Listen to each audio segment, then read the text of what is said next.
Salut!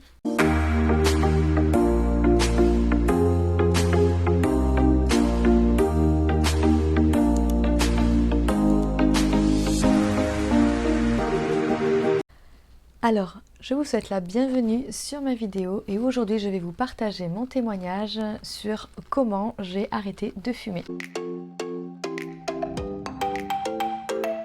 Alors j'ai commencé la cigarette lorsque j'avais 16 ans. J'ai donc fumé pendant environ 14 ans. Oui, quand j'ai commencé à fumer, j'ai tenté plusieurs fois d'arrêter le tabac. J'ai tenté d'arrêter la cigarette des dizaines et des dizaines de fois. Ça n'a jamais fonctionné, ou si ça fonctionnait pendant un petit laps de temps et je retombais toujours. Et puis c'était compliqué, c'était difficile, c'était vraiment pas agréable. Eh bien tout simplement parce que avant je n'avais pas le Seigneur et maintenant il fait partie intégrante de ma vie.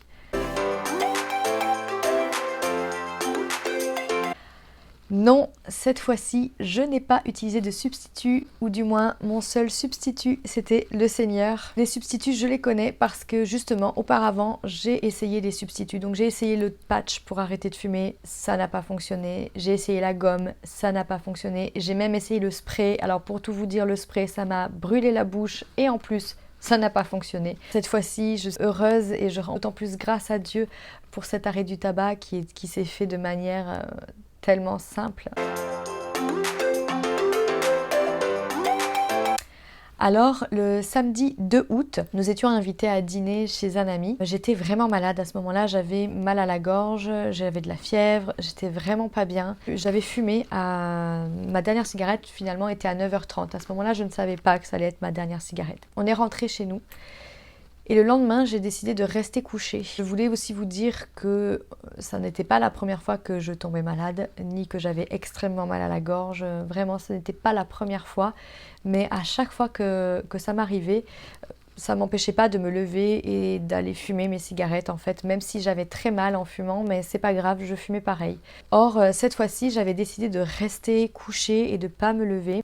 Et puis arrive le soir pour aller dîner avec mon mari et nos enfants.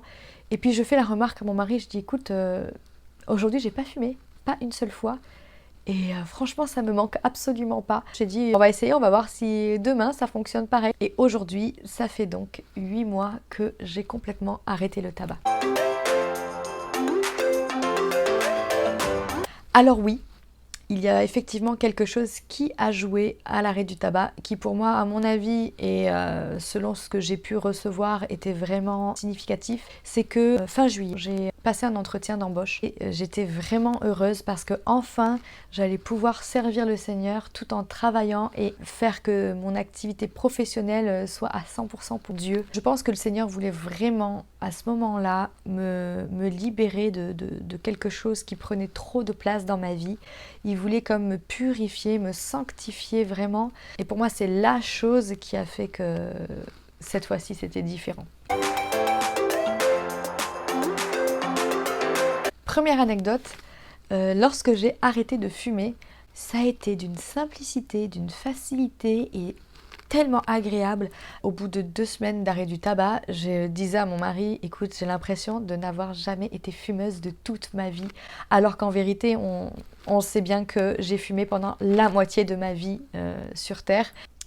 Je ne ressentais même pas les effets secondaires du manque, les effets... Voilà, vraiment j'étais libérée, mais de manière surnaturelle, sans avoir aucun effet secondaire, ni au côté de la nourriture, ni au côté de la colère. J'avais vraiment zéro effet secondaire. Deuxième anecdote, en fait, quand j'ai arrêté de fumer, je pensais que j'allais avoir, comme lors de mon précédent arrêt du tabac qui a duré 3 mois, je pensais que j'allais avoir vraiment un dégoût, mais quelque chose d'horrible à en vomir. Mon mari est fumeur, donc du coup, je pensais que ça allait faire comme la première fois, où il fallait qu'il reste dehors pendant 10 minutes, le temps que l'odeur du tabac s'en aille de sa bouche, s'en aille de ses vêtements, et que je sois sûre de ne pas sentir l'odeur de la cigarette. Et en fait, ça n'a pas du tout été le cas. L'odeur ne m'a pas dégoûtée, tout comme elle ne m'a absolument pas attirée. Je passe à côté, ça me fait absolument rien. Je peux encore rendre gloire à Dieu. Il a presque comme racheté ce temps en fait où j'ai fumé. Il a tout effacé. C'est comme une nouvelle vie. Là, ce qui me vient à l'esprit, et là l'esprit me montre un papillon en fait. C'est vraiment la chenille qui est là et puis après il y a le cocon et puis d'un coup elle se libère et c'est sa deuxième vie. Après la vie de chenille, il y a une vie de papillon. Ben, voilà, j'ai vraiment eu l'impression de vivre voilà, cette vie de chenille auparavant et puis maintenant je vis une vie de papillon.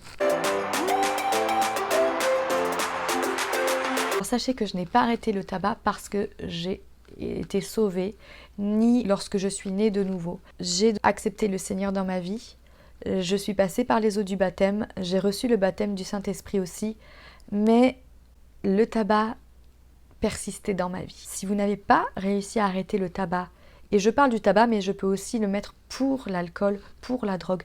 Si vous n'avez pas réussi à arrêter, ne soyez pas inquiets.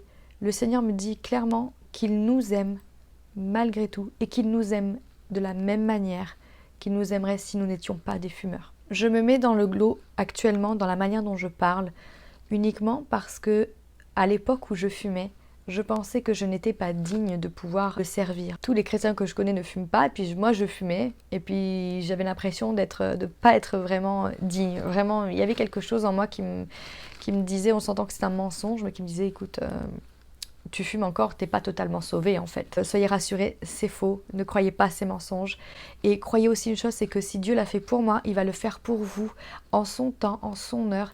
La seule chose que je vous conseille et que je vous invite vraiment à faire, c'est juste de chercher à lui plaire, de chercher à le servir, de chercher à être auprès de lui et de créer cette relation qui va vous permettre d'être libéré de toutes ces choses qui vous tiennent emprisonnés. Le premier verset, c'est dans Jean chapitre 8, verset 36. « Si donc le Fils vous a libéré, vous serez réellement libre. » Le deuxième verset clé, c'est dans Éphésiens chapitre 2, verset 8. « En effet, vous êtes sauvés grâce à la bonté de Dieu et parce que vous croyez. » Et le troisième verset clé est dans Matthieu 19, verset 26. « Aux hommes, cela est impossible, mais à Dieu, tout est possible. » J'espère que cette vidéo vous aura beaucoup encouragé, vous aura fortifié. Je vous donne rendez-vous dans une nouvelle vidéo. En attendant, je vous invite vraiment à commenter et à nous partager, que ce soit à moi et à tous ceux qui vont regarder cette vidéo, de partager votre témoignage en ce qui concerne l'arrêt du tabac, de la drogue, de l'alcool.